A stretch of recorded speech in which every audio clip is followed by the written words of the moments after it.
히타 끈다고요? 네. 하나님 감사합니다. 대면 예배 드리지 못하다가 딱 한 달 만에 성도들이 모여서 대면하여 성도가 성도의 얼굴을 대면하고 또 성도가 하나님 얼굴을 대면하여 예배를 드립니다. 이 예배를 허락해 주신 하나님께 감사를 드립니다. 예배를 통해서 영광을 하나님이 받으시고 또 예배 드리는 모든 성도들에게 은혜를 베풀어 주시기를 간절히 소망합니다. 힘이 없는 자에게 새 힘을 주시고 여러 어려움을 당하고 있는 자들에게 갈 길을 밝히 보여주시기를 원하고 넘어진 자를 주의 손에 붙들어서 일으켜 세워주시기를 원하고 마음의 소망을 잃은 자들에게 주님이 빛을 비추어 주셔서 마음에 하나님이 주시는 소망으로 부어 주시옵소서. 예수님 이름으로 기도 올리옵나이다. 아멘. 말씀 읽기 전에 오랜만에 만나서 반갑습니다. 우리 옆에 분들하고 반갑습니다. 이렇게 인사 한번 나누겠습니다. 목이 좀 쉬기는 했는데, 하나님 말씀은 우리 잠언 오늘은 8장 말씀입니다. 전도서. 늘 전도서 잠언 헷갈리니까. 전도서.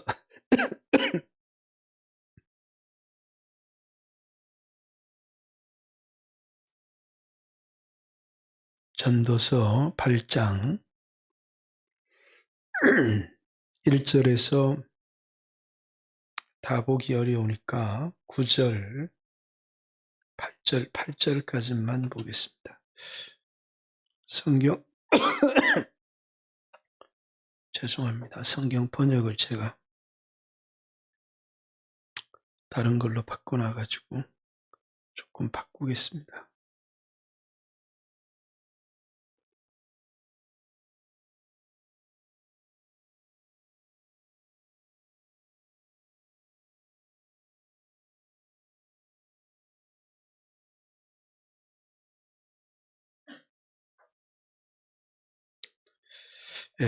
누가 지혜자와 같으며 누가 이 번역이 안 바뀌었네. 여러분 성경에 뭐로 되어 있습니까? 사물의 무슨 이치요? 살이?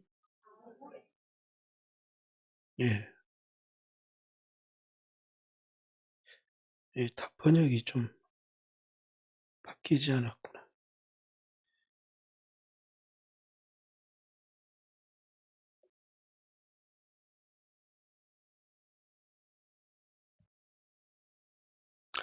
그냥 보겠습니다. 누가 지혜와 같으며 누가 사물의 이치를 아는 자이냐?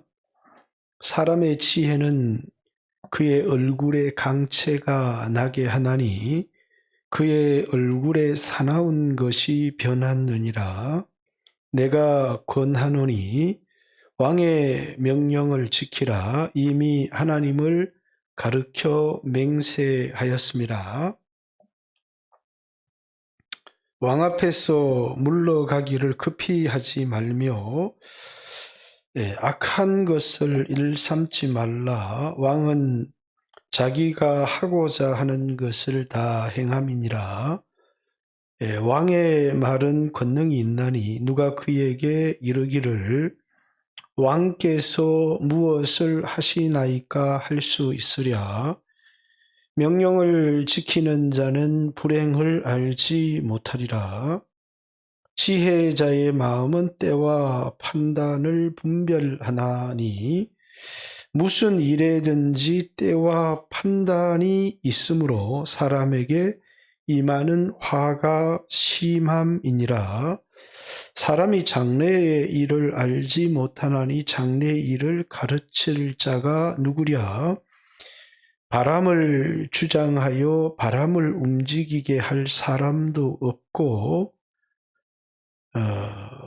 죽는 날을 주장할 사람도 없으며 전쟁할 때를 모면할 사람도 없으니 악이 그의 주민들을 건져낼 수 없느니라. 아멘.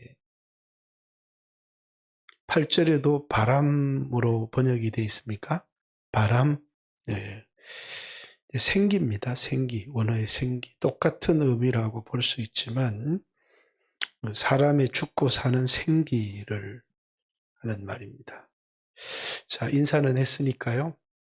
어떻게 잘 지내셨습니까? 예.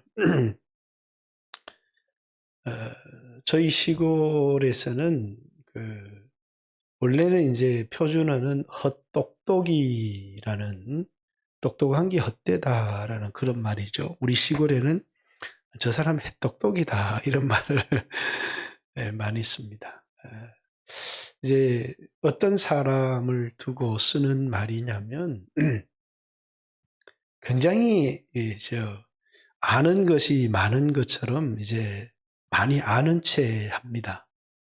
많이 아는 채 하는데 정작 사업이나 많은 일들에 사기를 당하고 이제 망해버리는 것이죠. 그런 사람들을 보고 그렇게 똑똑한 척 하더니만 그 똑똑한 게 헛거다. 그래서 이제 우리 시골 말로는 햇똑똑이 또는 헛똑똑이 이렇게 이야기를 하죠. 또 이제 공부를 많이 했는데 저 사람은 공부를 많이 했기 때문에 아는 것도 많고 그래서 저 사람이 참 성공할 거다 이렇게 생각했는데 이 사기꾼을 만나가지고 재산을 다 털리고 쫄딱 망하는 겁니다. 그래서 한때는 아는 채 하기도 하고 교만하기도 하고 배우기도 하고 그랬는데 막상 이 세상에 살아갈 때는 사기를 당해서 그래서 이렇게 망해버리는 사람들을 가지고 아무리 많이 배우고 공부를 하고 해도 자기가 살아가는데 아무런 도움이 되지를 못하기 때문에 그것을 똑똑한 것이 헛되다, 저 사람에게는. 그래서 헛똑똑이라는 말을 쓰죠. 근데 왜 이런 사람들이 실제적으로 굉장히 많이 있느냐 하면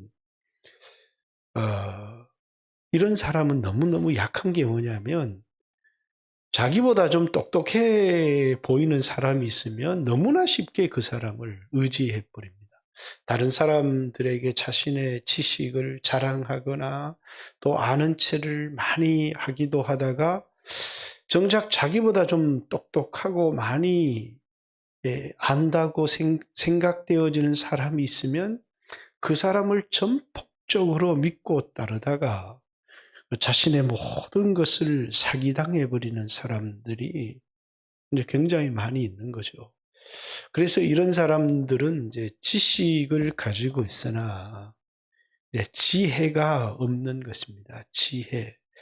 아무리 똑똑해도 잘못된 것을 의지하게 되면 이제 그 사람은 멸망하고 실패할 수밖에 없는 거죠. 그래서 주변에는 똑똑한 사람인데 인생을 말아먹어버린 사람들이 굉장히 많이 있습니다. 똑똑해서 누구에게 사기 안 당할 줄 알고 똑똑해서 사물의 이치를 잘 분별할 줄 알았는데 그만 자기보다 똑똑한 사람에게 속아서 그냥 모든 것을 털리고 망해버리는 그런 사람들을 두고 칭하는 말입니다. 1절에 보면 누가 지혜자와 같으며 또 누가 옛날 성경에는 사리를 아는 자가 누구냐 이렇게 사리를 분별할 수 있는 사람 이렇게 얘기했는데 그 말을 또 이렇게 사물의 이치 이렇게 또 번역을 해놨어요. 사물의 이치를 아는 자이냐 사람의 지혜는 그의 얼굴에 광채가 나게 하나니 그의 얼굴에 사나운 것이 변하느니라. 이렇게. 근데 이게 번역을 잘못하니까 성경 전체 내용이 확 뒤집어져 버립니다. 이거는 사물의 이치, 이제 살이, 이걸 우리나라에서는 살이 이러면 세상의 이치를 두고 하는 말이고, 또 그 세상의 이치를 영어에나 히브리어에는 불변의 진리 이렇게 돼 있어요. 그러니까 이게 변하지 않는 진리를 밝히는 자가 누구냐 이렇게 얘기하는데, 그럼 세상의 이치나 사물의 이치 이렇게 번역을 하면 이제 하나님의 말씀을 밝히 아는, 진리를 밝히 아는 자가 누구며, 그리고 지혜자가 누구냐 이렇게 이제 전도자가 질문을 하고 있는데, 번역을 사물의 이치를 아는 자가 누구냐, 지혜자가 누구냐, 그 사람의 얼굴에는 광채가 나나니 그의 얼굴에 사나운 것이 변하느니라. 이렇게 지혜를 가진 사람은 얼굴에 광채가 나고, 그리고 이제 얼굴에 사나운 것이 변한다는 것은 불안하고 두려운 마음들이 사라지고, 그리고 이제 얼굴에 여유가 있고 평안이 있다 이런 말인데, 근데 이제 이 전체 본문의 의미는 이제 세상의 지혜를 말하는 게 전혀 아니라 하나님의 말씀, 변하지 않는 진리, 누가 지혜자고 누가 하나님의 말씀을 밝히 아는 자냐, 그 사람은 얼굴에서 광채가 나고, 그리고 그 얼굴에 불안한 두려운 그런 모습이 보이지 않고 평안과 여유가 있느니라. 이렇게 이제 번역해야 1절의 번역이 정확한 번역이죠. 그러니까 8장은 지혜자가 어떤 사람이냐, 또 하나님의 말씀을 밝히 아는 자가 누구냐, 지혜자와 하나님의 말씀을 밝히 아는 자는 같은 이제 동의어의 말입니다. 이제 그렇게 하고 이 본문을 들여다봐야 되는데, 그냥 세상에 이치를 깨달은 사람이라고 얘기를 하면 이제 자신의 잔꾀를 쓰는 사람이 지혜자인 것처럼 오해가 되어질 수 있습니다. 그렇기 때문에 여러분들이 성경에서 말하는 참된 지혜는 뭔가? 여러분, 지식이라고 하는 건 많은 지식, 안에 이 잡다한 많은 지식들을 가지고 있지만, 그 지식을 정리해서 나한테 유익한 정보로 가져서 그걸 잘 활용하는 사람을 세상에서는 지혜 이렇게 얘기를 합니다. 성경을 떠났어도 지식만 많이 가지고 있다고 해서 그게 중요한 게 아니라, 그것이 자신한테 아무런 유익이 안 되는데 그걸 잘 정리를 해서 자신에게 유익한 정보로 사용할 줄 아는 사람, 지식이 잘 체계적으로 정리가 되어서 그것이 나에게 유익한 정보가 돼야 되는데, 그렇죠. 이제 어떤 집에 들어가면 여러 가지 필요한 물건들이 너무너무 많은데, 근데 막 온 집에 막 널려 있는 겁니다. 지저분하게. 근데 이제 우리 집사람은 집 정리를 참 잘합니다. 물건이 어마어마하게 많아도 그걸 뭡니까? 이렇게 착착착착 정리를 해보고, 저보고 샴푸도 꺼냈어라, 비누도 꺼냈어라, 찾아주지 않으면 꺼냈을 줄을 모른다 이렇게 얘기해. 저는 그게 어디 있는지 몰라요. 그러니까 찾아온나 이렇게 얘기를 하지, 그걸 어디 숨겨놨는지 제가 그걸 어떻게 알겠어요. 곳곳에다가 이렇게 정리를 해놨는데, 저는 대충 바깥에 있겠구나 이런 건 알지만 비누가 어디 있는지 샴푸가 어디 있는지 전 잘 모릅니다. 우리 집 정리는 우리 집 사람이 깔끔하게 이렇게 정리를 해놓고, 못 하나를 가지고 오라고 그래도 전 잘 못 찾아요. 약이 어디 있는지도, 못이 어디 있는지 집을 뭘 고치려고 하면 망치나 벤치가 어디 있는 것조차도 잘 모릅니다. 그건 다 우리 집 사람이 통에 넣어서 눈에 보이도록 내비둔 게 아니라 탁탁 포장을 해서 탁탁탁탁 집어 놓았기 때문에 잘 알지를 못해요. 그렇듯이 이제 필요한 물건들이 수없이 많이 있어도 그게 어디 있는지 막 너부러져 있으면 그게, 그래서 우리 교회도 이 물건을 자주 정리를 해야 되는데 물건이 있는데 또 사고 물건이 있는데 또 사고 이런 실수를 할 때가 굉장히 많이 있습니다. 왜 그러냐? 물건이 어디 어느 곳에 이렇게 정리해 놓았는지를 알지를 못하는 거죠. 지식이라고 하는 것이 물건이라면 지혜라고 하는 것은 그 물건을 잘 정리해서 필요할 때 그것을 적절하게 꺼내서 쓸 수 있어야 그걸 지혜 이렇게 이야기를 하는 겁니다. 그래서 지식과 지혜는 근본적으로 이제 다른 것인데, 그러면 성경에서 말하는 지혜, 우리는 어떻게 살아야 되느냐라는 겁니다. 그래서 아까 헛똑똑이 얘기를 했던 것처럼 자기가 굉장히 똑똑하다고 믿는, 지혜롭다고 생각하는 사람이 있는데 막상 세상을 살면서 망해버리는 겁니다. 그럼 그 사람이 똑똑한 건 헛것이 되어지는 것이죠. 그럼 여러분과 저처럼 예수 믿는 사람들은 먼저 얼만큼 아느냐라고 하는 것보다 누구를, 무엇을 의지하느냐가 굉장히 중요한 겁니다. 죄송합니다. 그래서 얼만큼 아느냐는 것보다 굉장히 중요한 게 누구를 의지하느냐. 이게 굉장히 중요한데, 이 헛똑똑이라고 하는 사람은 자기가 지식을 좀 가지고 있다고 해서 자기를 의지해도 되는 것처럼 생각했다는 거예요. 그래서 자기가 가지고 있는 그 지식이 전부인 줄 알고 그걸 의지를 하다가 자기가 알고 있는 것에 한계를 가지고 있는 겁니다. 그래서 이 사람은 망한 거예요, 망한 거. 그런데 자기가 가지고 있는 지식이 충분하지 않구나라는 사람들은 겸손합니다. 신중하고. 그래서 다른 사람에게, 더 똑똑한 사람에게 물어도 보고, 또 이제 자매들이나 형제, 젊은 사람들이 결혼을 하면서 난 이 사람 아니면 못 살아. 그래가지고 고집을 부린 사람들마다 결혼을 성공하는 케이스가 잘 없어요. 결혼이라는 건 일지대사인데 너무너무 중요하잖아요.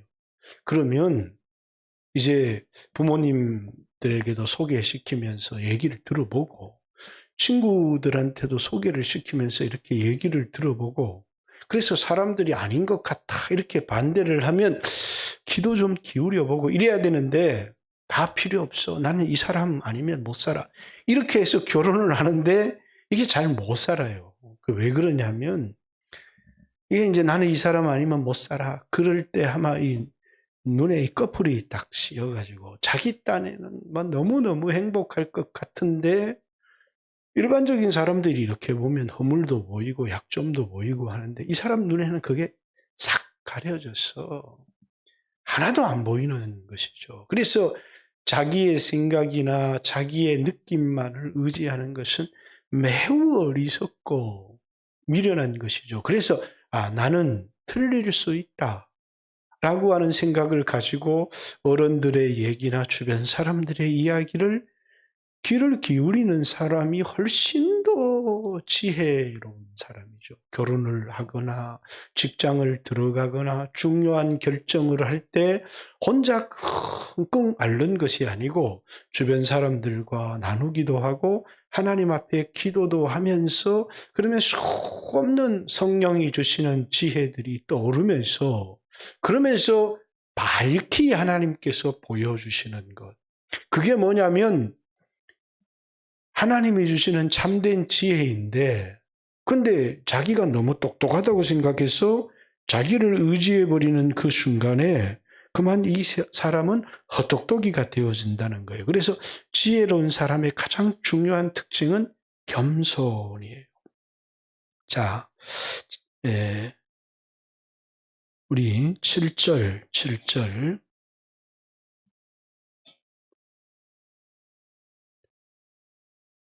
보겠습니다. 6절부터 한번 볼까요? 6절. 5절에 이 단어가 먼저 나오니까 명령을 지키는 자는 불행을 알지 못하리라. 이 앞에 단락의 얘기고요. 지혜자의 마음은 때, 시기와 판단을 분별하나니 무슨 일에든지 이제 시기와 판단이 있으므로 사람에게 임하는 화가 심함이니라. 자, 어떤 사람이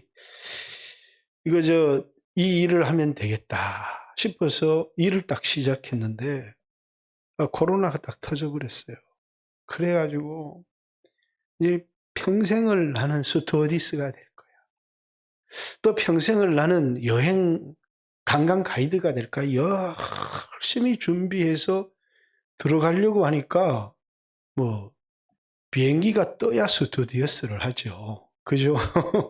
아니 뭐 미국을 나갈 수 있어야 뭐 관광업을 할 거 아니에요. 그러니까 자기가 평생에 준비했던 것 아무리 실력이 있고 또 친절한 외모도 갖추고 있고 준비를 다 했어도 시기가 안 받쳐주면 아무런 소용이 없다는 거예요.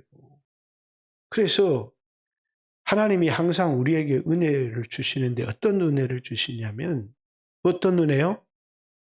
때를 따라 돕는 은혜를 주시는 거예요. 그러니까 그리스도인들은 뭘 하면 그게 때가 딱딱딱딱 맞아 들어가야 그게 하나님이 주시는 은혜예요.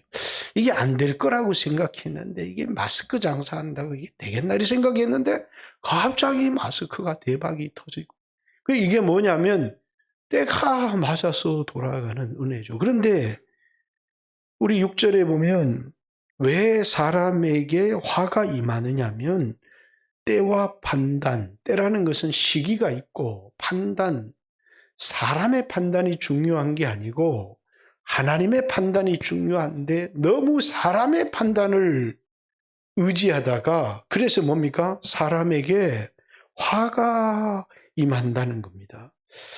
그러나 지혜자는 때와 판단을 분별한다는 거예요. 이게 세상의 사람들은 뭐 딱 식당 개업했는데 코로나 터져서 식당 문 닫아라 이러고 헬스장 개업했는데 코로나 터져서 자기가 뭡니까? 내가 이럴 줄 알았느냐. 아니 코로나가 터질 줄 누가 어떻게 알았겠어요. 그런데 이게 딱 사람은 시기 그리고 판단 자체가 올바르지 않다는 겁니다. 그렇기 때문에 자기를 의지하는 것은 사람들은 이거 100% 된다 라고 자기가 판단하고 그리고 이것이 반드시 성공할 거다. 지금 이제 뭐 4차 정보 시대가 오고 이러는데 이런 게 안 되겠느냐 생각을 했는데 코로나 딱 터지는 겁니다. 왜? 이 시기는 내가 조정하는 게 아니에요. 근데 그 뒤에도 이제 7절 사람이 장래의 일을 알지 못하나니 장래의 일을 가르칠 자가 누구냐? 뭘 얘기하는 겁니까? 사람은 겸손해야 된다는 거예요. 장래의 일을 누가 알리겠습니까? 바람을 주장하며 바람을 움직이게 할 사람도 없고 이 말은 바람이 아니죠. 사람의 코의 호흡입니다. 그걸 성경에는 푸뉴마 이제 성령으로 번역한 데도 있고 그래서 이제 사도행전 2장에 보면 이제 이 바람이 하늘에서 급하고 강한 바람 이렇게 번역했지만 그것은 이제 성령을 의미하는 것이고 또 이제 아담의 코에 후 하고 생기를 불어 넣으시니 근데 이제 바람을 불어 넣었다 이렇게 이제 표현하면 좀 이상한 거죠. 근데 이건 생기, 코의 호흡을 얘기하는 거예요. 그러니까 바람을 주장하며 바람을 움직이게 할 사람, 움직인다는 표현도 전부 다 의역해 놓은 것 같아요. 이거는 뭐냐면 사람의 죽고 사는 것을 주장할 수 없고, 그 뒤에도 그 말을 반복해 놨지만 죽는 날을 주장할 사람도 없고 전쟁할 때를 모면할 사람도 없으니 악이 그의 주민들을 건져낼 수 없느니라. 이 말은, 전체가 하는 말은 인간은 뭐 해야 된다는 거예요? 지혜를 가진 사람은 겸손하다는 겁니다. 인간에게 가장 큰 악은 자기가 할 수 없는 게 뭔지를 아무리 이건 100% 된다 손치더라도 나는 시기를 주장할 수도 없고, 이게 지금 3개월 후에 이게 폭발적으로 부흥할 거고 성장할 것이라는 걸 아는데 내가 3개월까지 살 거라는 것을 아무도 몰라요.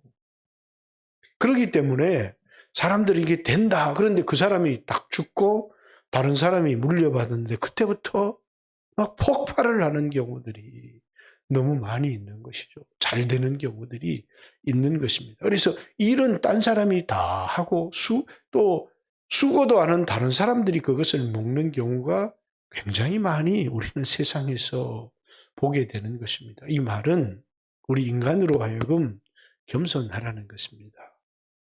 겸손해야 하나님 앞에 은혜를 받을 수 있는데, 인간은 자신의 생명도 주장할 수 없고 장래도 알 수가 없고 시기도 주장할 수 없고 판단도 온전할 수도 없고 전쟁의 때를 모면할 수도 없는, 인간이 할 수 없는 이렇게 많은 것들이 있는데 왜 그렇게 자신의 판단을 신뢰하고 교만하냐는 거예요.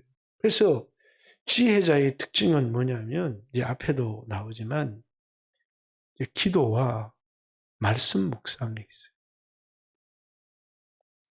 자기가 아무리 많은 지식을 가지고 있다 그래서 예수 믿는 사람도 그 지식의 근거에서 살기 시작하면 전부 다 어리석은 자가 되고 다 불신앙으로 삶을 살아가는 것입니다. 왜? 자기가 가지고 있는 정보와 지식이 전부인 줄 알고 의지하는 헛똑똑이의 인생을 살아간다는 것입니다. 그런데 이제 그 앞에 2절에 내가 권하노니 왕의 명령을 지키라. 이미 하나님을 가르쳐 맹세하였음이니라. 왕의 명령을 지키라. 갑자기 이게 무슨 지혜자가 누구며 사리를 분별할 자가 누구냐 그러더니 왕의 명령을 지키라. 이게 그래서 왕이라고 하는 해석이 3개가 있습니다.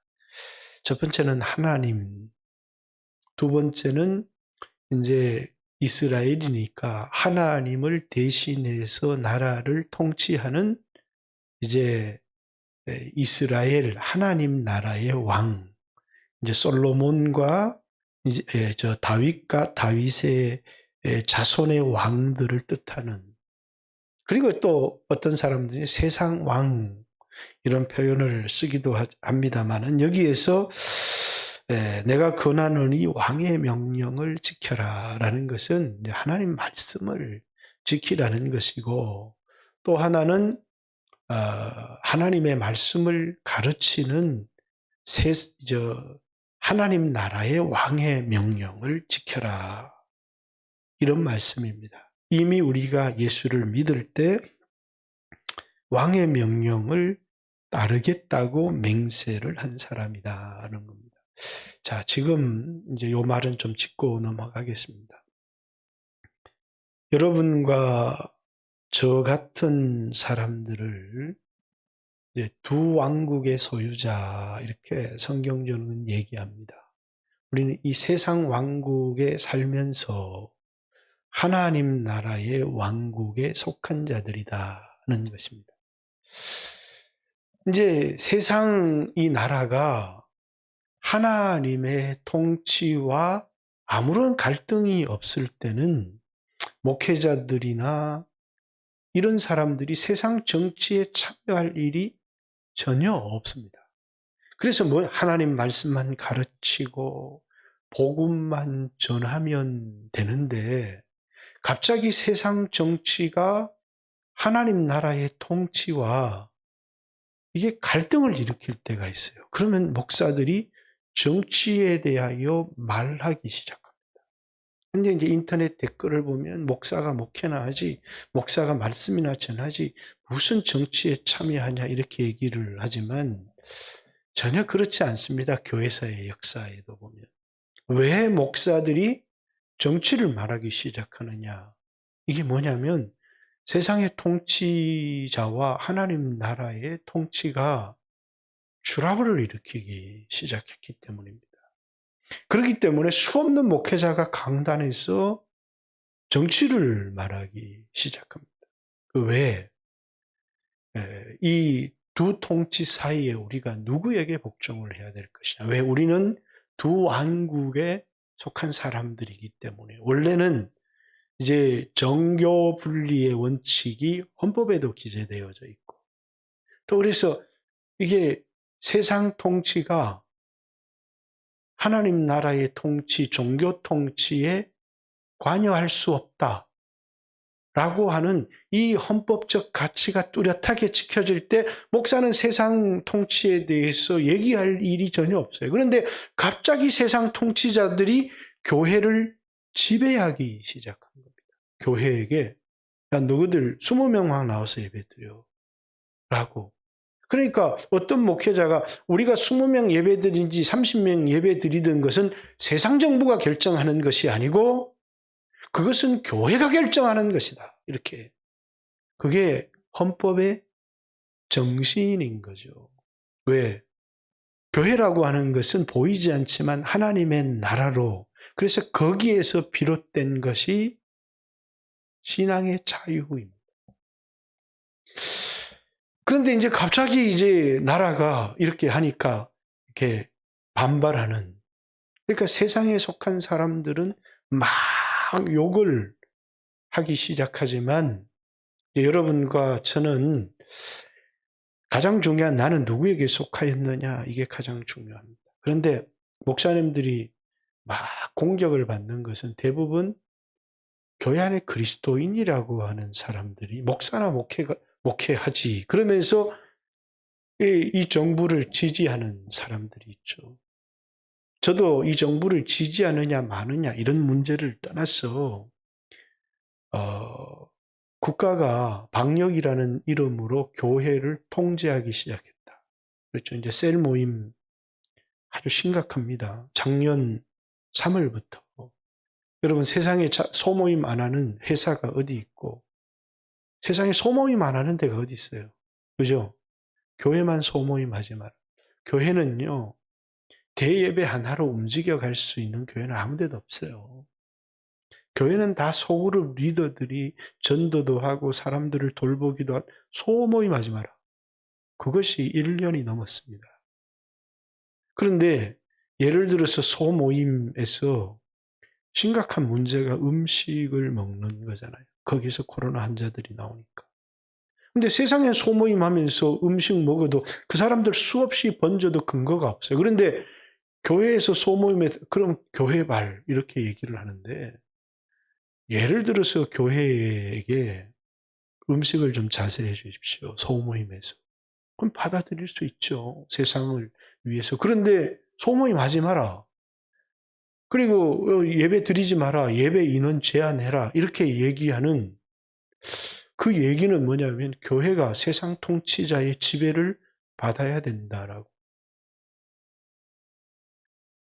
교회가 세상의 통치를 지배를 받는 순간에 교회는 하나님 나라가 아닙니다.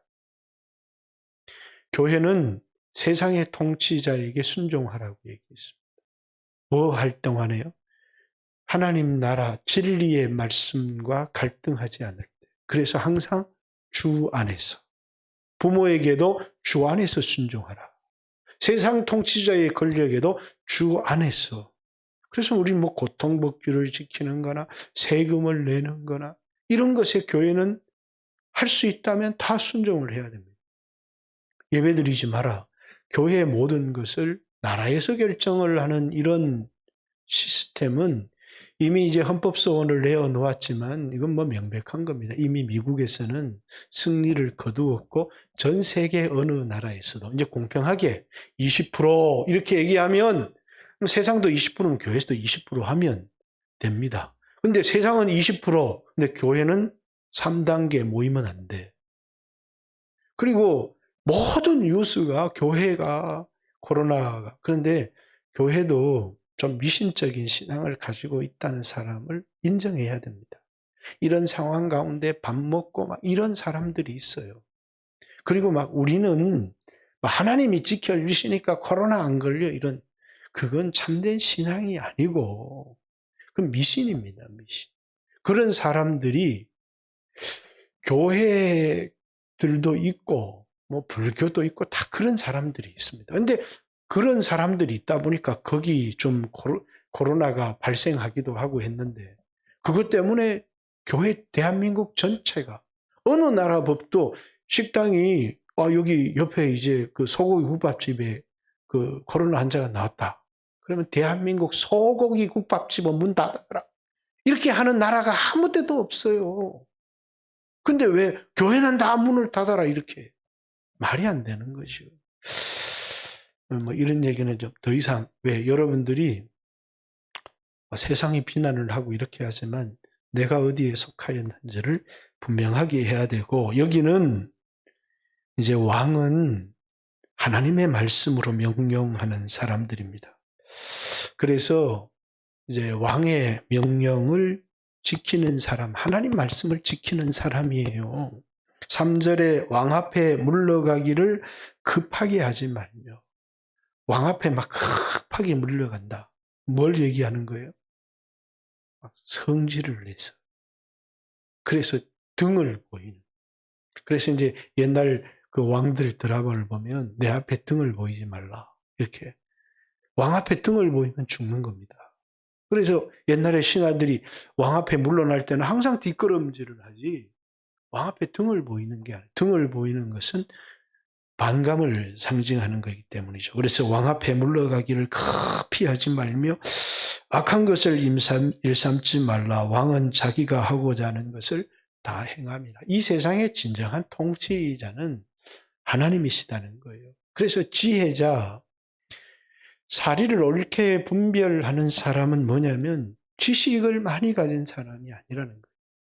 우리가 많은 지식을 잘 활용하는 것도 중요하지만 어리석게도 자기가 가진 지식을 의지하는 게 아니라 그 지식은 우리가 사용해야 될 중요한 도구이기는 하나 우리가 의지해야 될 건 뭐라고요? 하나님이라는 거예요.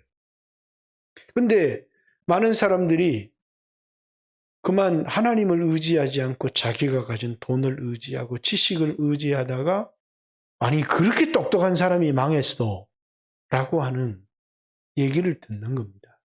우리는 많은 돈을 가져도 됩니다. 많은 좋은 사람을 사귀어도 됩니다. 많은 공부를 해도 됩니다. 그것 절대로 죄가 아니고 분명히 좋은 것입니다. 그러나 그것 때문에 교만해져서 의지해야 될 하나님과 하나님 말씀을 의지하지 않는 사람은 지식을 가진 자 맞습니다. 그리고 그 사람이 부자 맞습니다. 똑똑한 사람 맞습니다.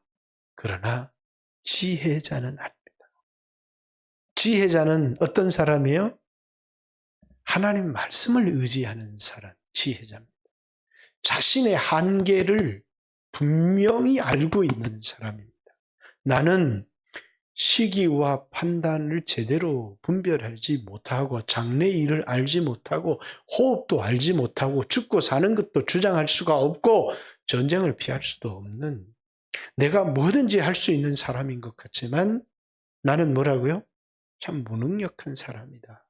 는 사실을 깨닫기 때문에 하나님 앞에 무릎 꿇고 나에게 은혜를 베풀어 주십시오 라고 말할 수 있는 나는 무능력한 사람입니다. 나는 미래를 알지를 못합니다. 그러니까 주여 나를 인도해 주소서 말씀을 깨닫게 해주시고 성령의 감동을 주셔서 나를 인도해 주소서. 이런 사람이 비록 지식은 작고 가지고 있는 물질은 작아도 행복하게 산다는 거예요. 훨씬 더 안정된 삶을 살아요.